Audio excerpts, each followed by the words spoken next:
मुंबई शहर अपनी चिर परिचित हलचल को छोड़कर नींद की आगोश में समा चुका था। फिर भी अंधेरी रात में कहीं कहीं चमकती रोशनियां इस शहर के कभी न सोने वाले स्वभाव को दर्शा रही थीं। इसी शांत माहौल में एक छोटी सी कैफे की खिड़की से आती हल्की रोशनी सड़क पर एक सुनसान सा माहौल बना रही थी। कैफे के अंदर अद्विक, एक युवा लेखक, अपनी कॉफी का कप पकड़े गहरी सोच में डूबा हुआ था। उसकी उंगलियां कीबोर्ड पर धीरे धीरे चल रही थीं, लेकिन शब्द नहीं बन पा रहे थे। वो एक प्रेम कहानी लिखने की कोशिश कर रहा था, पर प्रेरणा कहीं खोसी गई थी। अगले दिन सुबह अद्विक एक सार्वजनिक पार्क में बैठा था, अपने लैपटॉप पर काम कर रहा था। सूरज की हल्की धूप उसकी पीठ पर पड़ रही थी और पेड़ों की हरियाली आंखों को सुकून दे रही थी। तभी उसकी नज़र एक लड़की पर पड़ी। वो लड़की रिया एक किताब पकड़े हुए थी और अपने चारों ओर के माहौल से बेखबर अपनी दुनिया में खोई हुई थी। उसके बाल हवा में धीरे धीरे लहरा रहे थे और उसके चेहरे पर एक हल्की सी मुस्कान थी। अद्विक को लगा जैसे उसे अपनी कहानी का किरदार मिल गया हो।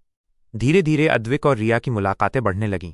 वे अक्सर उसी पार्क में मिलते जहां रिया अपनी किताबें पढ़ती थीं और अद्विक अपनी कहानी लिखने की कोशिश करता था।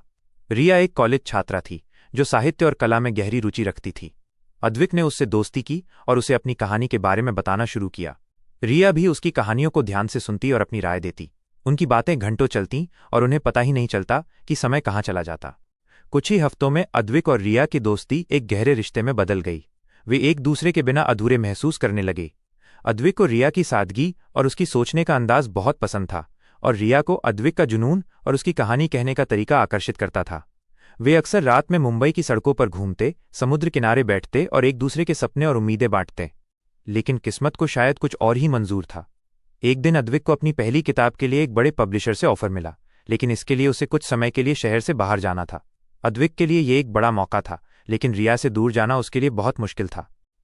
स्टेशन पर विदाई का क्षण बहुत ही भावुक था। अद्विक और रिया एक दूसरे को गले लगाए खड़े थे, आंखों में आंसू थे, लेकिन दिल में एक दूसरे के लिए प्यार और विश्वास था। अद्विक ने रिया से वादा किया कि वो जल्द ही वापस आएगा और रिया ने उसे अपनी शुभकामनाएं दी। ट्रेन धीरे धीरे चलने लगी और अद्विक की आंखों से ओझल होने तक रिया वहीं खड़ी रही। महीनों तक वे फोन और वीडियो कॉल के जरिए एक दूसरे से जुड़े रहे। अद्विक अपनी किताब लिखने में व्यस्त था और रिया अपनी पढ़ाई पूरी कर रही थी। उनके बीच की दूरी ने उनके रिश्ते को और भी मजबूत बना दिया था। वे एक दूसरे को और भी ज्यादा समझने लगे थे। फाइनली वो दिन आ ही गया जब अद्विक अपनी किताब पूरी करके मुंबई वापस आया। रिया उसे लेने के लिए एयरपोर्ट पर इंतजार कर रही थी। जब उन्होंने एक दूसरे को देखा तो उनकी आंखों में चमक आ गई। वे एक दूसरे की ओर दौड़े और गले लग गए। इस बार उनकी आंखों में खुशी के आंसू थे। निश्चित रूप से यहाँ कहानी का बाकी हिस्सा और उससे जुड़ी तस्वीरें हैं। रिया ने अद्विक के गले से सिर उठाया और पूछा, तुम्हारी कहानी कैसी रही? क्या ये पूरी हो गई? अद्विक मुस्कुराया, हाँ, ये पूरी हो गई है। और जानते हो, इस कहानी का नाम है एक अनकही प्रेम कहानी। रिया की आंखें चौड़ी हो गईं। और ये कहानी किसके बारे में है?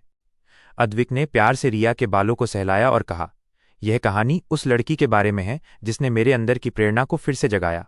वो लड़की जो मेरी हर मुस्कान और हर शब्द की वजह है।